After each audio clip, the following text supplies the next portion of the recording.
En la mañana de hoy le presentamos a los legisladores de la coalición las líneas generales del presupuesto nacional. Ellas obedecen a un plan que se fue desarrollando durante la campaña electoral, en las etapas sucesivas, que se redondeó en el compromiso por el país que suscribieron los partidos de la coalición. Un plan que se empezó a llevar adelante apenas empezó el gobierno, aún ante el surgimiento de la pandemia. Obviamente, ustedes lo han vivido con nosotros en esta mesa, en muchos lugares, que la atención principal fue y es la salud de los uruguayos. Sin perjuicio de ello, se siguió trabajando en el plan, un plan de reactivación económica que contó con decretos, que contó con leyes, un plan que tuvo a la ley de urgente consideración como un compromiso de campaña que se votó por la coalición e inclusive el Frente Amplio acompañó algunos de sus artículos, y ahora sigue con la ley de presupuesto. Una ley de presupuesto que está obviamente condicionada por los resultados de los gobiernos anteriores. Y ojo, y queremos aclarar que esto no es una excusa. Nosotros no vamos a decir o no vamos a usar una excusa que podría ser válida, que no se van a poder cumplir con los planes por los números que recibimos. El presupuesto nacional habla de ingresos y de egresos. Y sabemos que los ingresos provienen del bolsillo de los uruguayos. Y aquí, una vez más, un cumplimiento, un compromiso electoral. No vamos a aumentar los impuestos. Nosotros podemos cumplir el plan sin meterle la mano en los bolsillos a los uruguayos. Lo dijimos en campaña electoral, lo reiteramos, los bolsillos de los uruguayos no aguantan más carga impositiva. Segundo, este presupuesto es un presupuesto austero, es un presupuesto de ahorro.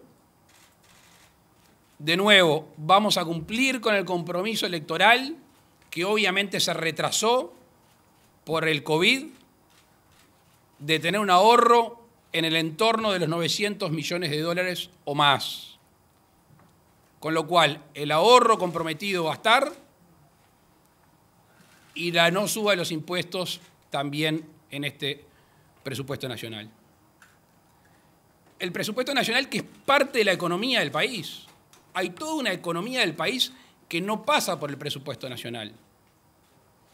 Muchas veces la generación de empleo, muchas veces las inversiones, lo que hace al comercio exterior, es otro carril en el cual por lo general los uruguayos son los que le ponen el hombro y muchas veces son los gobernantes los que ayudan en ese sentido.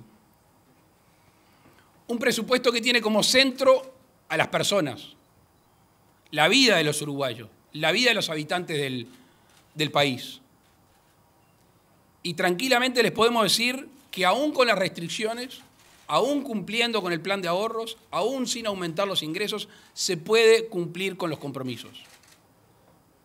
Es un presupuesto que va a tener una profunda vocación de sensibilidad social, que tiene la generación de empleo uno de esos pilares fundamentales, que tiene la recuperación de una educación de calidad para generar oportunidades, que tiene, como lo dijimos en campaña, una apuesta a que esos miles de uruguayos que viven en condiciones indignas puedan tener una vivienda decente. Y estoy hablando de los miles de uruguayos que viven en asentamiento. Un presupuesto que habla de la clase media, que habla de la clase media también en lo que hace a la obtención de su vivienda. Un presupuesto que fortalece a la salud en las patologías y enfermedades históricas y también en las que se están dando con más frecuencia en lo que significa la salud mental. Un presupuesto que va a hacer hincapié en las adicciones. Esos miles de uruguayos, por lo general jóvenes, que son adictos y no tienen un tratamiento por parte del Estado a su alcance. Un presupuesto que va a destinar recursos y va a obtener recursos de manera extraordinaria para la generación de infraestructura tan necesaria para nuestro país y realmente generar esa descentralización para la igualdad de oportunidades. Por eso es un presupuesto realista y optimista, las dos cosas. Como somos optimistas, el presupuesto realista nos genera eso. Estamos convencidos de que si generamos esos ahorros en los primeros tiempos, los números a los cuales se puede referir Azucena y Lito con mayor precisión, van a ser números que nos autoimponemos y que le debemos a los uruguayos, y estoy hablando básicamente del déficit y estoy hablando básicamente de la inflación, que van a tener una caída importante si cumplimos con nuestro programa, y al mismo tiempo esa parte del Uruguay que no va a ver su economía tocada porque nos tenemos que recuperar más ingresos. Es un presupuesto equilibrado, es un presupuesto realista, es un presupuesto de acuerdo al plan. ¿Y por qué insisto en el concepto de plan? Porque hay un elemento en la vida de todos los uruguayos, y a veces se profundiza en la economía, que es la confianza. Cumplir lo pactado, cumplir lo comprometido. Y esa confianza es la que buscamos generar dentro de nuestras fronteras, para el que aquel que invierte unos pocos pesos o el gran inversor diga, vale la pena porque yo confío en el camino que me han trazado y están cumpliendo, y también en el concierto internacional, para que el Uruguay sea, como lo hemos dicho, receptor de habitantes y receptor de inversiones. Vamos a tener, dicho sea de paso, una política muy agresiva con respecto al comercio exterior. Estos días habrán escuchado voces desde la Unión Europea respecto a la firma del tratado con el Mercosur. Nosotros obviamente vamos a hacer nuestro trabajo para que así sea, pero tampoco nos enamoramos de los tratados de libre comercio. Sí nos enamoramos de tratar de colocar nuestros productos sin aranceles. Será con tratado de libre comercio, será mediante cuotas, será mediante otras negociaciones, pero allí es que el Uruguay va a agrandar su comercio exterior. Concluyendo, una primera presentación de las líneas presupuestales. Aprovecho a agradecerle al equipo económico, al equipo de la OPP, a todos los ministerios que han detectado en sus oficinas, en su inciso, gastos donde se puede ahorrar. Ayer un canal de aire hacía una presentación acerca de algunos ahorros que se están haciendo en la administración pública. Eso es una muestra, una pequeña muestra de cómo de alguna manera lo que denunciamos en campaña del mal uso de los fondos públicos se estaba dando. Y por último, en los próximos días van a tener noticias de las auditorías que hemos comenzado, algunas ya con resultado y otras en trámite que tendrán sus resultados, y veremos las derivaciones, dependiendo si hay irregularidades, desprolijidades, ilegalidades, cuál va a ser el rumbo que tome en los futuros días. Les agradezco y, como siempre, quedamos abiertos a preguntas. Les recordamos a nuestros colegas identificarse con nombre y medio al cual representan. Buenas tardes para todos, Matías Garro de Radio Universal, por aquí. Les quería consultar si se tuvo en cuenta el pedido del senador Guido Manini Ríos de aumentar los salarios en las Fuerzas Armadas y relacionado con ello si se está contemplando realizar algún tipo de modificación en lo que se conoce comúnmente como la caja militar. Muchas gracias. Sobre el segundo punto, y me alegro me lo hayas preguntado porque gran parte también de este plan hace a la reforma de la seguridad social. que me alegro porque tendría que haberlo dicho al principio. Hay una comisión multipartidaria trabajando en ese sentido y va a tratar no solo del sistema general, sino que va a abordar a los subsistemas seguramente. Con respecto a la retribución de los funcionarios públicos que menos ganan, en este caso los soldados, es un compromiso asumido en el compromiso por el país. Y hoy no es el día para decir cifras y números, pero ante tu pregunta no la puedo esquivar y sí va a haber un aumento en ese sector. ¿Qué tal? Buenas tardes. Gustavo Guisulfo de Radio Uruguay. Tiene que ver un poco con la cuestión del ahorro en la administración pública, donde seguramente la reducción de la plantilla de personal va a ser importante. Se ha hablado de la cantidad de vínculos con el Estado en estos últimos tiempos. Yo le quería consultar a este respecto qué monto de dinero supone la reducción de la plantilla pública, cuántos puestos de trabajo supondrían, se perderían en ese sentido con esa medida, y cuál va a ser el criterio para decidir quiénes serán los cesados, además de consultarles si se ofrece alguna alternativa justamente para estos futuros desocupados.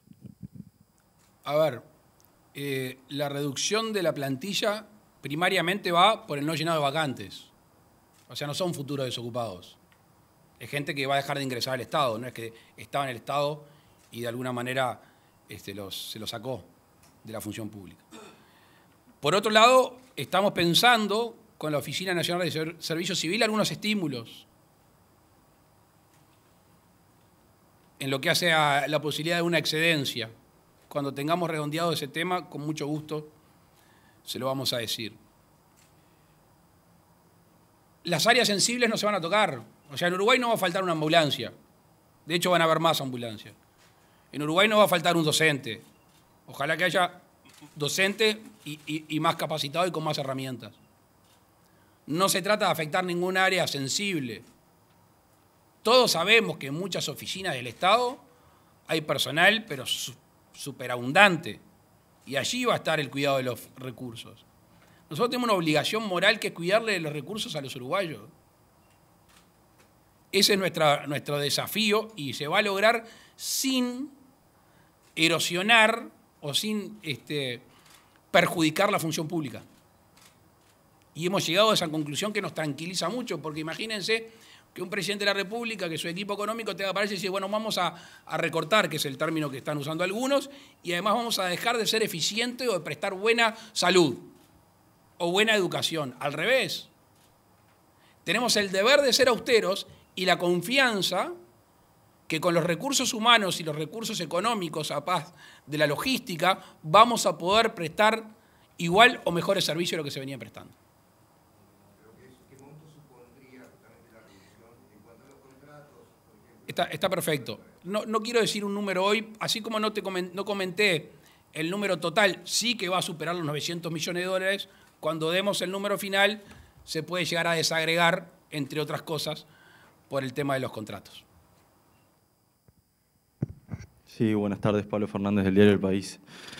Consultarle por el presupuesto para la educación, que ha sido una de las prioridades fijadas, y a nivel global, algunos legisladores y algunos integrantes del gobierno también han comentado la posibilidad de que por la incertidumbre mundial, la inestabilidad local, la posibilidad de que el presupuesto sea revisado en el 2021 con la rendición de cuentas, si eso efectivamente se va a hacer así, y en el caso de hacerlo, ¿cómo pretenden llevarlo adelante?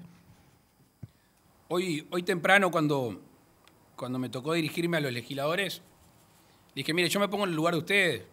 Yo fui diputado 15 años por el departamento de Canelones y 5 años senador. Sobre todo en mi época de diputado, yo iba con mi carpetita de lo que necesitaba mi departamento. Esa es la batalla que yo estaba obligado a dar por los ciudadanos.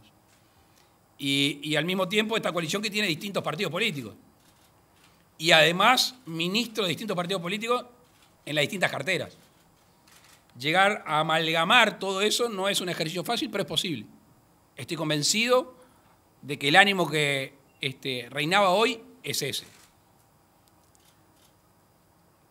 Uno tiene que hacer un presupuesto quinquenal, que es el que vamos a hacer. si las proyecciones se cumplen, podemos tomar las rendiciones de cuentas para generar determinadas variaciones. Estamos abiertos a eso porque el mundo es muy dinámico. Es más, estamos haciendo un presupuesto, una ley presupuestal en medio de una pandemia.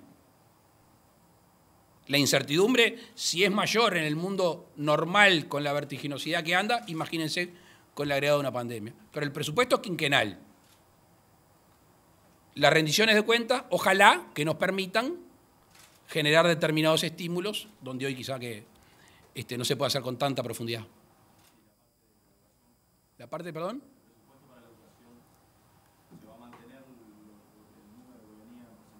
¿Quiere contestar la base? ¿Cómo?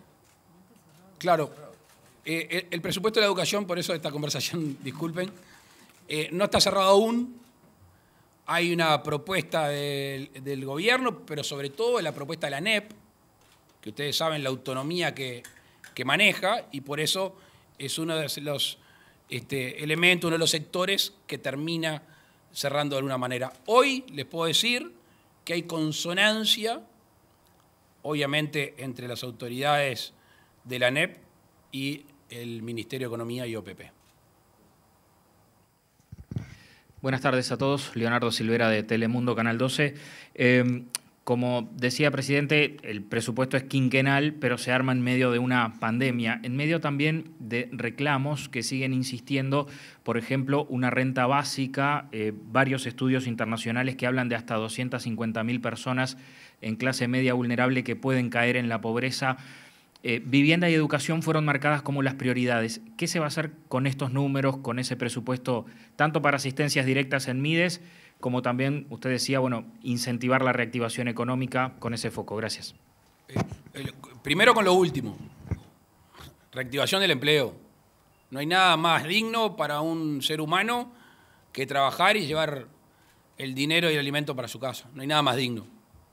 Y cada vez que de alguna manera un trabajador sale del seguro de desempleo y lo retoma, para nosotros es una alegría. ¿Cómo va a terminar? Bueno, estamos viendo algún comportamiento. Y como lo ha dicho la ministra de Economía, y yo lo repito, nosotros no hemos agotado los gastos que podemos llegar a hacer debido a la crisis. No hemos ahorrado, hemos asistido. Y si eso se trata de una asistencia directa, lo va a seguir siendo.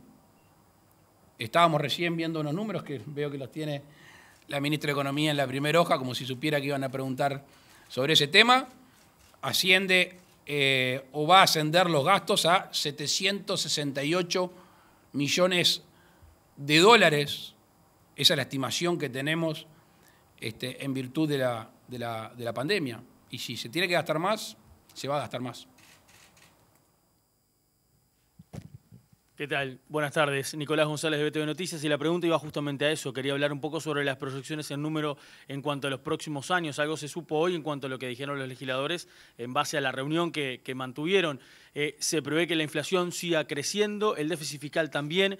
¿Cuáles son los números que se proyectan y cómo son las perspectivas para el próximo año? Porque el ahorro previsto, según lo que manifestaron hoy al mediodía, de 900 millones de dólares empieza en 2021.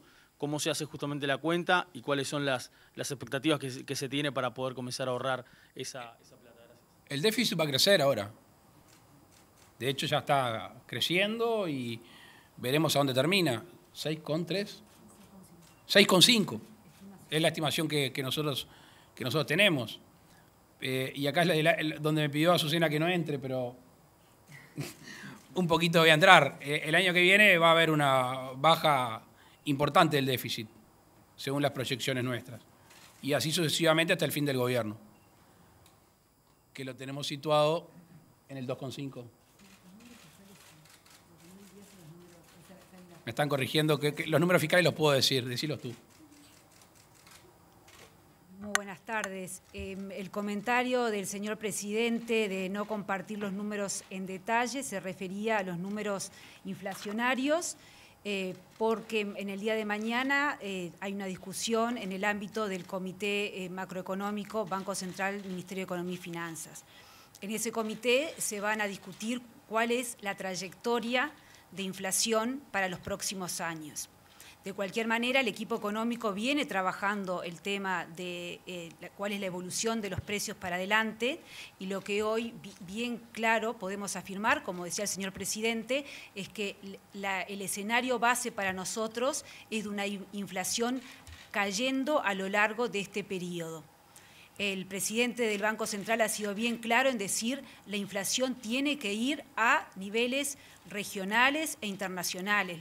Lo graficó muy claramente al decir tenemos que dejar de jugar en la cancha chica, tenemos que pasar a la cancha grande. Y eso es el escenario en términos de inflación que estamos suponiendo. En materia de actividad, la caída para este año la esperamos en el entorno de 3,5%, que es la cifra que básicamente veníamos manejando.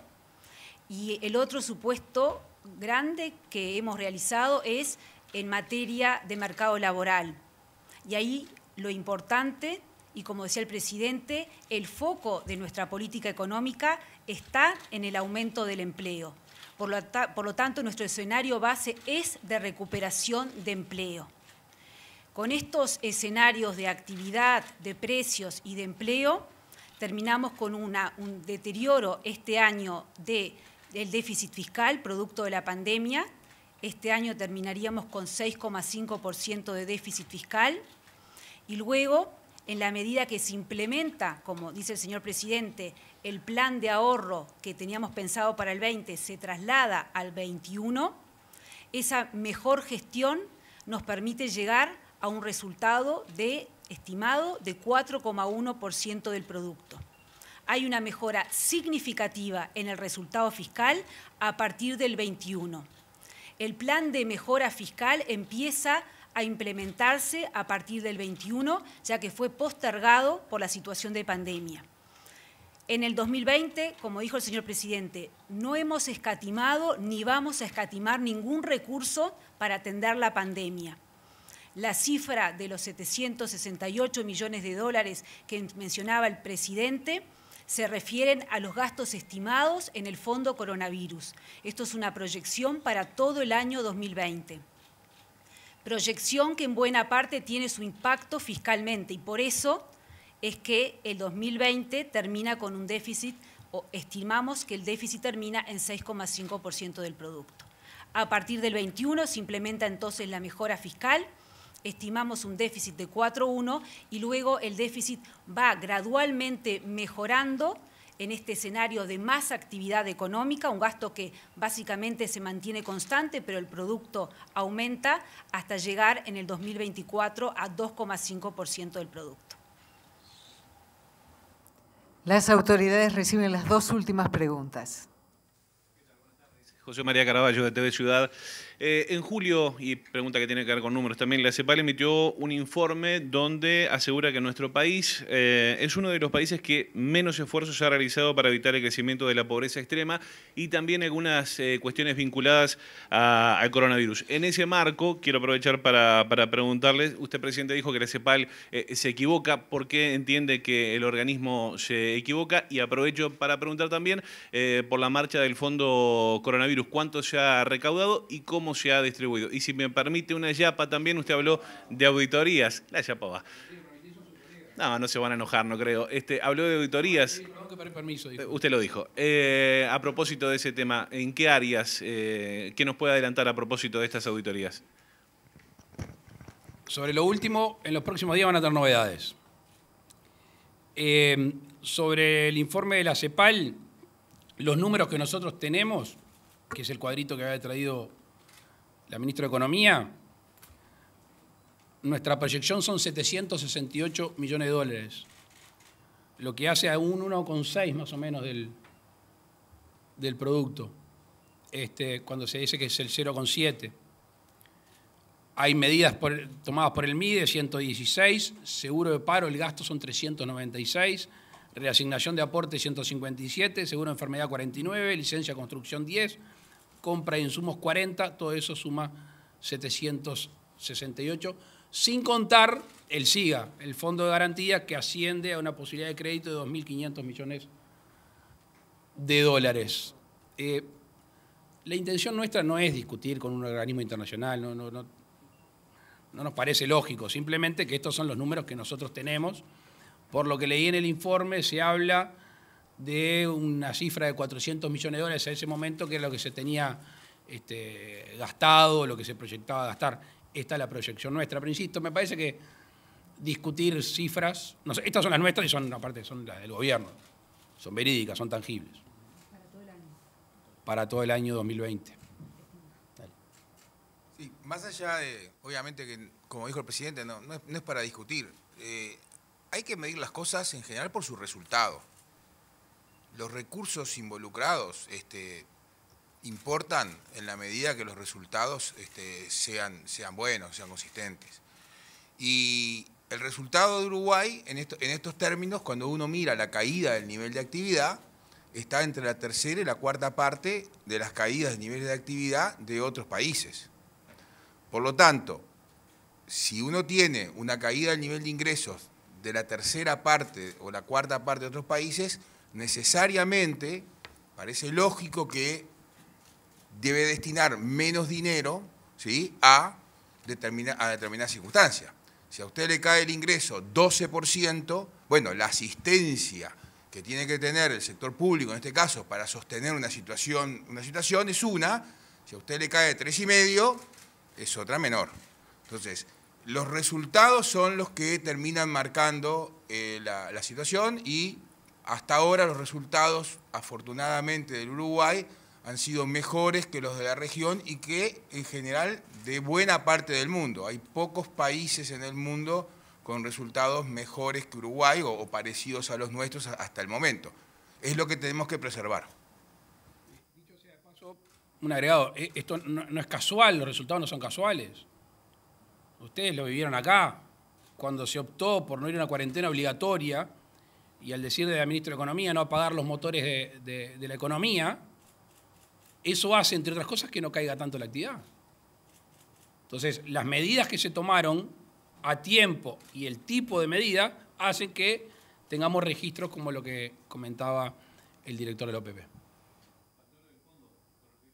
A ver de nuevo. Ah, sí, sí. Sí, estamos en un tire afloje con Azucena. La asignación de recursos tiene un proceso un poco engorroso debido a la transparencia de ellos. Pasan por varias oficinas, no los voy a aburrir con esta explicación. En ese sentido, el subsecretario Alejandro Irastorza, que está ahí, es el que está encargado de este proceso. Cuando tengamos el número redondo de ingresos y egresos, que seguramente no va a ser el final porque seguimos en emergencia sanitaria, se los vamos a presentar claramente para que ustedes lo informe a la opinión pública y nosotros lo vamos a colgar en la web de Presidencia.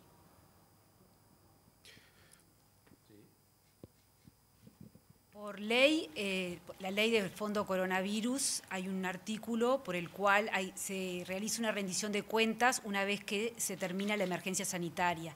En ese periodo se va a presentar el detalle de todos los números. Básicamente lo que tenemos hasta ahora es la mitad de lo que el presidente anunció como estimado para todo el año, que son los 768 millones de dólares. Por otra parte, desde el punto de vista del registro fiscal, o sea, cuánto impacta en el déficit fiscal los gastos por COVID, todos los meses, cuando el Ministerio de Economía y Finanzas publica el detalle de los gastos fiscales, está el detalle de lo que corresponde al COVID. Y básicamente también hasta el mes de junio, el acumulado son unos 250 millones de dólares. Digo básicamente porque estrictamente el fondo coronavirus, no todo el fondo coronavirus va a impactar en el déficit fiscal, porque hay algunos ingresos que son extraordinarios. Pero digo que de esa manera también se puede ir haciendo un seguimiento mes a mes de cómo va evolucionando los gastos relacionados con la pandemia. Por aquí Daniel Rodríguez de Subrayado Canal 10. Quería preguntar por unos compromisos de campaña y cómo se pueden reflejar en el presupuesto. Me voy a uno de 2014, que es el 1% del PBI para ciencia y tecnología, algo que ha estado en boga y en la discusión en los últimos tiempos. Preguntar si va a haber una remuneración especial para los docentes que trabajen en centros de contexto crítico, que eso también se manejó en campaña electoral, y si en los liceos modelo que están contemplados en el compromiso de la coalición se van a reflejar en el presupuesto en cuanto a obras a concretar en este periodo. No me quiero sacar el lazo con la pezuña, pero sobre las últimas dos preguntas, sobre todo la última, en el presupuesto de la educación, ahí van a tener la respuesta. Es lo que nos mueve, es lo que nos inspira y es un compromiso a seguir. Con respecto a los docentes, tenemos un compromiso de fortalecer la formación docente y la profesión docente, y uno de los elementos es lo que tú mencionabas acerca del lugar donde le toca prestar su tarea docente. Y la primera parte era... Sí, yo podría contestar que después del 2014 fue otro el que se sentó acá, después que firmó eso. Pero no voy a contestar eso. Lo que sí voy a contestar que en el 2019 no se firmó ningún compromiso. Entre otras cosas, no firmé el compromiso, primero porque no se me pidió, y no lo hubiera firmado porque como se nos pidió un compromiso a los que éramos candidatos a presidente y se firmó ese compromiso y no se cumplió, a mí me parece que firmar algo que se acepta que no es cumplido no corresponde. ¿Me explico? O sea, quien lo firmaron en el 2014 ganó un partido político, un presidente de la República y no cumplió con ese compromiso. A mí no se me exigió ahora firmarlo. Si lo hubiera firmado, lo cumplo. Sobre el contenido de la pregunta, no se va a recortar el gasto en investigación y algunos programas se van a fortalecer.